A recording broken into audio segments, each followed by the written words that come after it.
पूजा पाठ, मंत्र जाप आदि करने से आपकी समस्याएं समाप्त नहीं हो रही हैं, घर में लगातार क्लेश बना रहता है, तो इन छोटी छोटी बातों पर आपको अवश्य ध्यान देना चाहिए। चाहे आपके घर में कोई शुभ मांगलिक कार्य होने जा रहा है, उससे पहले ये काम करें, या फिर आपके नए मकान का निर्माण होने जा रहा है, उससे पहले ये काम करें, या फिर आप अपने नए मकान में गृह प्रवेश करने जा रहे हैं, उससे पहले आप काम करें, या फिर आप अपने दैनिक दिनचर्या में इन बातों का ध्यान रखते हैं, तो आपके जीवन में निश्चित ही समृद्धि, संपन्नता के साथ में क्लेश समाप्त होता है। दोस्तों, अक्सर आपने देखा होगा कि जब भी आपके घर में कोई शुभ मांगलिक कार्य होता है, अचानक किसी की तबीयत खराब हो जाती है, अचानक घर में चोरी हो जाती है, या फिर अचानक से आपको पैसे की तंगी झेलनी पड़ जाती है, तो इन सब चीजों से बचने के लिए आपको इन छोटी छोटी बातों पर ध्यान अवश्य देना है। नमस्कार, वेलकम टू माय चैनल। मैं हूं मनीषा। दोस्तों, यदि आपने हमारे चैनल को अभी तक सब्सक्राइब नहीं किया है तो प्लीज सब्सक्राइब कर लें, बेल आइकन को प्रेस अवश्य करें, जिससे वीडियो की नोटिफिकेशन सबसे पहले आपको प्राप्त हो और आप इस वीडियो को लाभ उठाएं और ज्यादा से ज्यादा लोगों में शेयर करें।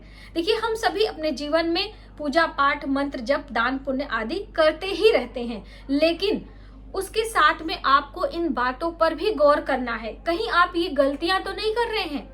क्या करना है? जैसे कि बात होती है कि जब घर में विवाह पड़ता है, जब घर में शुभ मांगलिक कार्य हो रहे हैं, चाहे आपके बच्चे का जन्मदिन हो और चाहे आपके बच्चे का विवाह हो रहा हो, चाहे आपके घर में कोई बेटियों का ब्याह हो रहा है, तो आपको मांगलिक कार्य से पहले ये एक काम जरूर करना चाहिए। इससे आपके घर में जो मांगलिक कार्य हो रहा है वो बिल्कुल निर्विघ्न संपूर्ण होगा, कोई बाधा नहीं आएगी। करना क्या है कि आप किसी भी दिन, मंगलवार का और शनिवार का दिन हो तो ज्यादा अच्छा है, लेकिन आप अपने विवाह के या जो मांगलिक दिन है उससे पहले ही आपको करना है, एक पानी वाला नारियल लेना है। पानी वाला नारियल आप सबको पता है, जो कलश स्थापना में रखा जाता है। उस नारियल को लेकर आपको अपने पूरे परिवार के सदस्यों से सिर से वारा करना है। सब परिवार, जैसे आपके माता पिता, बच्चे, बड़े, सभी को एक साथ आप चाहे आंगन में या फिर आप मुख्य दरवाजे पर कहीं पर एक साथ कर लें और पूरे सदस्यों के ऊपर से वारा करके एंटी क्लॉकवाइज ले जाकर उसको आप चौराहे पर, मंदिर में, पीपल वृक्ष के नीचे, जल प्रवाह, कुछ भी आप उसे कर सकते हैं। ऐसा करने से आपके घर परिवार में एकता बनी रहेगी। पूरे कार्यक्रम भर आप एक दूसरे से लड़ाई झगड़े नहीं करेंगे, कोई कटु वचन नहीं बोलेंगे, कोई विघ्न बाधा नहीं आती है। ये एक प्रकार के उपाय में आता है। वैसे मैं आपको फाल्गुन की पूर्णिमा पर ये उपाय बताती हूँ, जो कि आपके घर में पूरे वर्ष संपन्नता बने। तो आपको ये मांगलिक कार्य से पहले करना है। इसी प्रकार से दोस्तों, आपके घर का निर्माण हो रहा है, जैसे कि बहुत सारे लोग अपने भवन का निर्माण कराते हैं तो बीच में ही रुक जाता है। चाहे आपका मजदूर भाग जाए, कभी आपका जो ठेकेदार होता है वो आता ही नहीं है, या आपके घर में बार बार पैसे की तंगी आ जाती, भाई आप ईंटें सीमेंट मंगाने के लिए पैसे ही कम पड़ जा रहे हैं। तो इस तरह की परेशानी आपकी ना हो, आपका मकान अच्छे तरीके से बने, उसके लिए तो वास्तु के अनुसार बहुत सारी चीजों का ध्यान रखना पड़ता है। जैसे कि आपको घर के दक्षिणी दीवार, मतलब दिशा में खड्डा नहीं करवाना होता है पहले ही, या हम बात करें कि दक्षिणी दीवार को ऊंचा रखना होता है, या हम बात करें कि जो पूर्वी यानी ईशान कोण की जगह है उसे बहुत ऊंचा नहीं करना चाहिए। ये छोटी छोटी बात है, लेकिन आप इन पे ना जाएं। आपको अपना मकान बनाने से पहले आपका भूमि पूजन वगैरह हो जाए, उसके बाद जहां पर मकान बनना है, पूरे मकान में एक आपको हाथ में नारियल, एक मीठा, कोई भी बताशे, मिश्री, गुड़, कुछ भी आप ले लें, और एक पुष्प ले लें और थोड़ा सा अक्षत ले लें।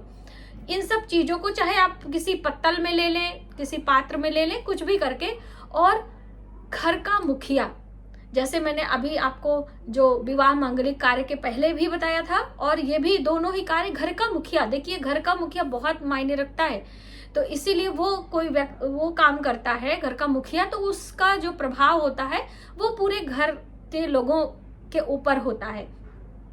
तो आपके घर का मुखिया अपने हाथ में पुष्प, अक्षत, मिष्ठान और पानी वाला नारियल लेकर उस पूरे जगह में गोल गोल 7 बारी चक्कर लगाते हैं और अपने इष्ट का ध्यान करते हो। आपके कोई भी इष्ट हैं, आप भगवान शिव को मानने वाले हैं, आप भगवान विष्णु को मानने वाले हैं, आप भगवान गणेश को मानने वाले हैं, आप माता शक्ति के पुजारी हैं, किसी भी देवता में आपकी आस्था हो, या आप अपने गुरु का मंत्र जप कर सकते हैं। मंत्र जप करते 7 बारी चारों ओर घूमना है, पूरा जहां से आपका जमीन का शुरुआत है और पूरा इस तरह से घूमकर उस चीजों को ले जाकर कहीं जल प्रवाह या किसी, देखिए जल प्रवाह इसलिए किया जाता है कि जल में भी बहुत सारे देवी देवता और ऐसे अदृश्य जीव जंतु होते हैं, और उसी प्रकार से पीपल वृक्ष में भी बहुत सारे देवी देवता वास करते हैं। तो अगर जल नहीं है, जल के अभाव में किसी पीपल वृक्ष के नीचे उन सब चीजों को आप खड्डा खोद के दबा सकते हैं, ठीक है, या फिर किसी मंदिर में भी आप ले जाकर पीपल वृक्ष के नीचे रख सकते हैं, जैसे भी सुविधा हो, और अपने पूरे कार्य होने के लिए, निर्विघ्न संपन्न हो, इसके लिए प्रार्थना भी करनी होती है। तो ये 2 चीजें हैं, आपको सिमिलर लग रही होंगी, लेकिन इनका प्रभाव बहुत अच्छा होता है, तो आपको करना चाहिए। और दोस्तों, शत्रुओं के लिए भी, जैसे बहुत सारे लोग कहते हैं कि हमारे ऑफिस में हमारे पड़ोसी हमको बहुत परेशान करते हैं, यानी कि आपसे मीठा मीठा बोलते हैं, लेकिन अंदर ही अंदर आपको गिराने के लिए तैयार रहते हैं, षड्यंत्र रचते रहते हैं।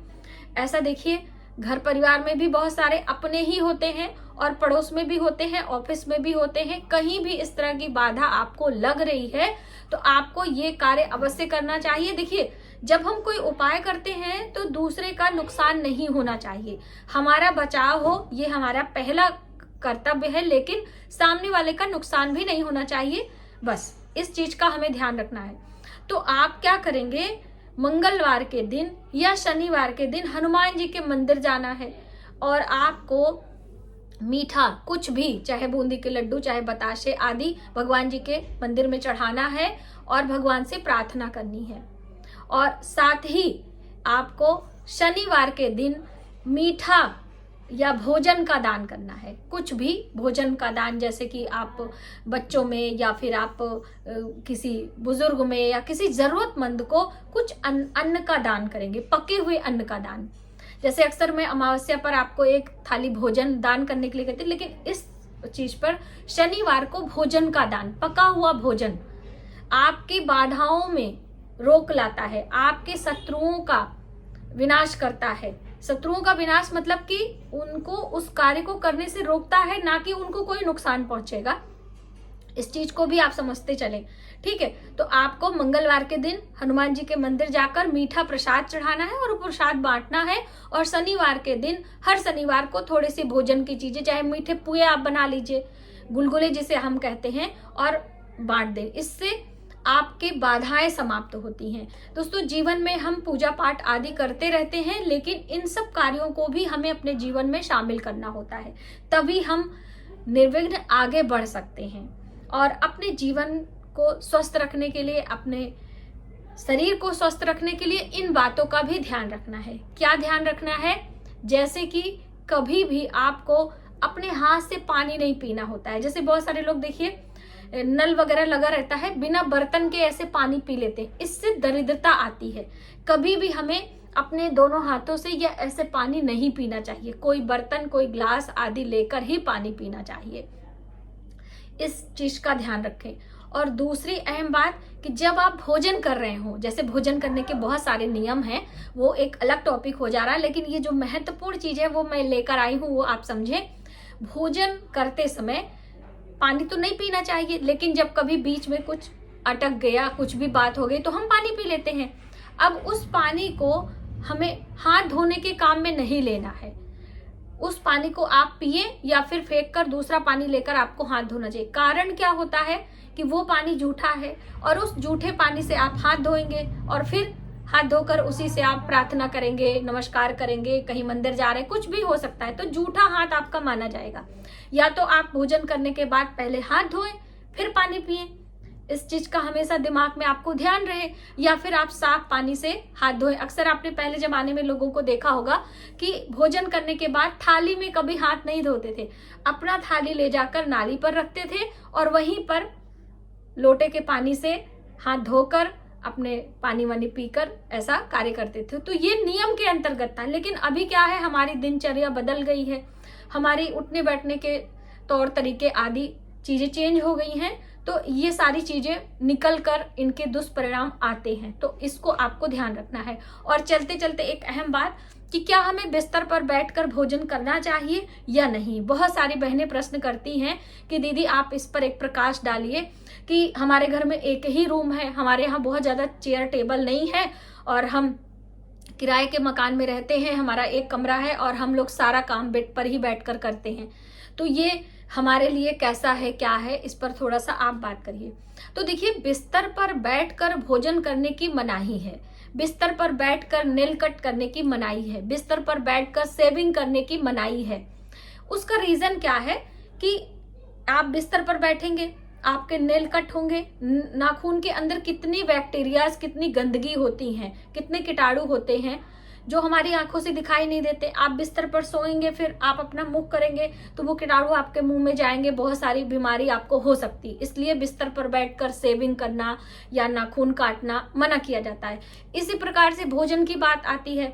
अब बिस्तर पर हम सोते हैं नंगे पैर, हमारे लार टपकते हैं, हमारे पसीने आते हैं, इस तरह से अब भोजन में वो बैक्टीरिया जाएगा हमारे मुख के द्वारा हमारे पेट में, तो हमारे पाचन संबंधी बीमारियां हो सकती हैं, उस पर इफेक्ट पड़ेगा। और ये सारी चीजें धीरे धीरे होती हैं, अचानक से इनका प्रभाव नहीं होता, लंबे समय तक हम ये काम करते हैं तभी उसका प्रभाव होता है। तो इसलिए मना किया जाता है कि बिस्तर पर बैठकर भोजन नहीं करना। और दूसरी अहम बात कि बिस्तर पर आप जूठा गिरा देंगे तो आपको नींद आने में भी परेशानी है। जूठे बिस्तर में सपने बहुत आते हैं। तो अगर आपके घर में ऐसी समस्या है तो आप बेड से वो जो गद्दे वगैरह है, चादर हटा दीजिए। आप केवल जैसे प्लाई होता है या हम बात करें तखत है, उस पर बैठ के आप खाइए, पोछा लगाकर आप अपने बिस्तर को लगाकर सोइए। ऐसा भी नहीं है तो आप एक टेबल रख लीजिए, उस पर भोजन करिए। इतना भी नहीं होता है तो आपको फिर हर दूसरे दिन बेड चेंज, मतलब बिस्तर चेंज करना होगा, बेडशीट जिसे हम कहते हैं। बेडशीट चेंज करके आप बिस्तर पर बैठकर भोजन कर सकते हैं। पेपर डाल लीजिए, कुछ भी इस तरह की चीजें लेकर। देखिए, ये सारी चीजें हमारे स्वास्थ्य से संबंध रखती हैं, इसलिए मना किया जाता है। और उसमें कोई पाप पुण्य की बात नहीं है, उससे बैक्टीरियाज उत्पन्न होती हैं जो कि सीधा संबंध हमारे स्वास्थ्य से होता है। तो बस इस छोटी सी बात को आप समझने का प्रयास करें और अपने जीवन में जो मैंने आपको कार्य बताए हैं उनको करें और जीवन में आगे बढ़ें। आपके पूजा पाठ के साथ भी इन सब बातों को भी आपको जीवन में उतारना चाहिए यदि आप अपने जीवन को अच्छा बिताना चाहती हैं, बिना कलेश और बिना कोई बाधा के। तो मुझे उम्मीद है कि आपको ये वीडियो हेल्पफुल लगेगी और अपने जीवन में आप इन बातों को उतारेंगे। प्लीज हमें कमेंट बॉक्स में जरूर बताइए आपको वीडियो कैसी लगी, और हेल्पफुल लगे तो शेयर जरूर करिएगा। मिलते हैं एक नई जानकारी के साथ नए वीडियो में, तब तक आप अपने परिवार का ख्याल रखें। जय माता दी।